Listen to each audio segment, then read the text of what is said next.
林长是第一线为民服务的重要政策推动者，长期伫里来走总宣导政令。由于日前安平区曾经出现新冠肺炎确诊者以及确诊组织，市长黄伟特特别将安平区的林里长列为优先注意苗对象。25日伫安平卫生所办理 AZ 疫苗接种。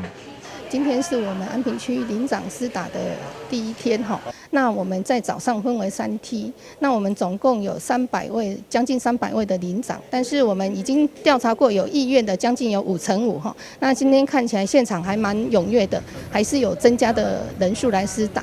那也透过，因为我们安平区有确诊的个案跟足迹哈，所以我们在市长也考量到了，所以就让我们安平区的林长来优先排定来优先做一个施打。那也是感谢林长在这一段时间来，也都帮着我们区公所做了很多的事情。那平常呢，在还没有疫情的时候，也都协助里长来推动我们的一些区政、市政的推动，都是尽心尽力。那在这里也是特别的感谢里长，感谢市长吼，这个疫情的时阵啊，互阮这个林长会当来会当来做这个预防针吼，阮也感谢阮区长吼，斗帮忙啦吼，出阵吼，阮下早有阮几个里长吼。来遐看林长咧做的情形。接种当天，区长赖清竹以及真侪安平的里长也拢到场关心，并叮咛接受疫苗接种的林长爱加啉水。水加啉偌像阮拢无安怎，就是遐啦。啥物话你水啉较多。我自家感觉无安怎，毋过吼爱加减啉寡水啦，因为在人的身体嘛。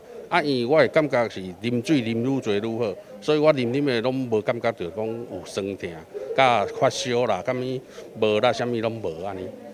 首先爱感谢咱市长吼，互咱林长、甲里长吼优先权落去做，吼真正爱感谢市长安尼。感谢市长吼，互阮安平区会当安尼，大家这林长会当来注射吼，谢谢你，谢谢市长。这次肺炎疫苗接种，安平区298位林长，有165位林长报名。早至25日下晡1点，有将近60%林长完成接种。因对着市府这项大型安排，拢表达十分的感谢。台南新闻张硕维采访报道。